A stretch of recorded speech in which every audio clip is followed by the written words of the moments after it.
Si Mika dudang bibisitahin siya ng kanyang mga magulang. Posible. Hindi. Sa US, mahirap mag-live eh.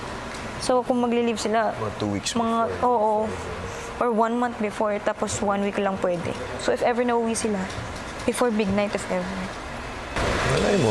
Hindi niya alam, ang inakala niyang hindi posibleng makapunta ay kausap na ni Kuya. Maligayang pagdating sa bahay ko. Salamat po, Kuya. At maligayang pagdating sa Pilipinas. Yeah, kararating ko lang nga lang eh. Maaari ba muna kayo magpakilala? Ako si Nanay Bambi Salong, Salamanca, Nanay ni Mika. At masaya ako at nandito ako ngayon. Excited ako na makita ko yung anak ko. Excited ako. Hindi ko alam kung anong mararamdaman ko kasi matagal ko na rin siyang hindi nakikita eh. Kwentuhan mo nga ako tungkol kay Mika. Mabait na bata naman si Mika, masunurin at saka sobrang, ang ano lang sa kanya, sobrang mapagbigay niya. Sobrang close nga kami pag nagkikita kami.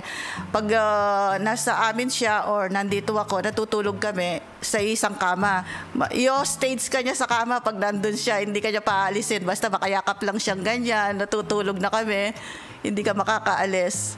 Grabe siya ka-sweet. Pinagmamalaki ko sa kanya is sobrang mabait siya, tsaka selfless, laging mapagbigay. Sobrang proud ako sa kanya dahil nga ginagawa niya yung mga turo ko.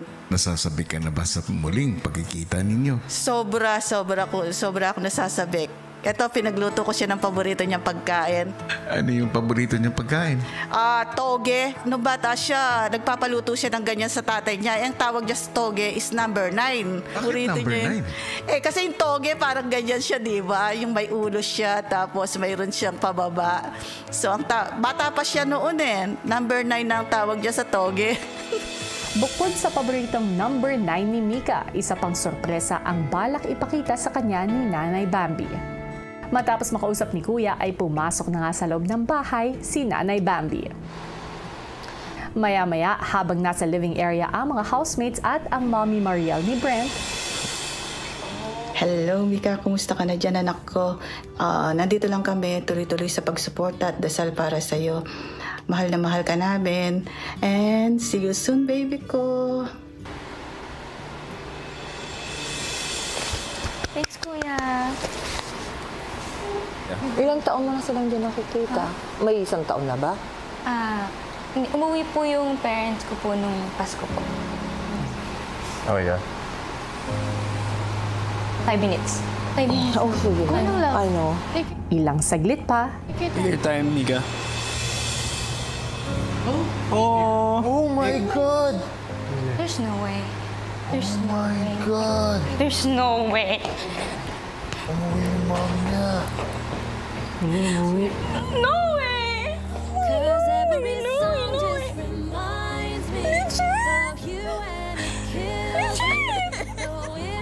Legit nga yan!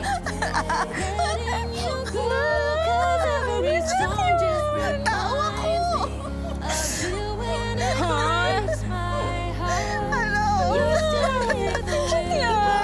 Pinagdala kita ng gatas ng Uy!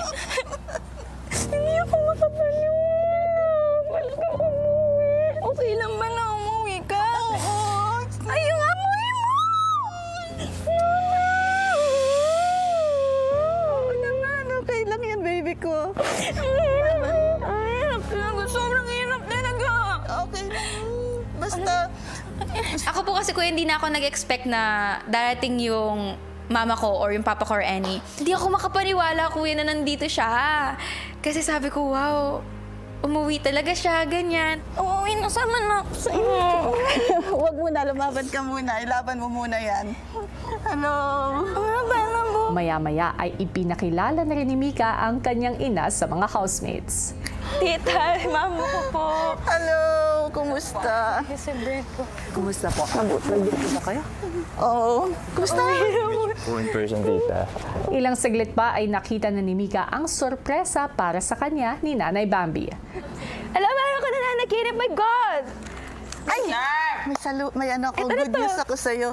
Tignan mo yan. Oo, ka maingay. What is it? What is it? Sige na, tignan mo. Wait, hang on. Pagkawag.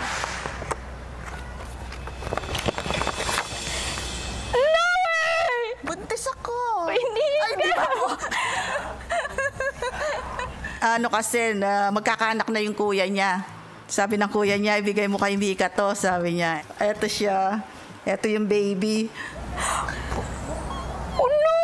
Ano na yan? Yeah. Ilang months na? I think 3 months na. Oh my God! May pamangkin ka na. Pinapangarap mong pamangkin, ayan na. Oh my God! Ang liit! Liit. Ayan. May na-expect. Hindi kita yun. Kanina sinasabi na Isnir na parang baka mamo, ganyan. Tapos ako parang na-hurt ako kanina kasi ayoko i-expect. Kasi alam ko, busy kayo.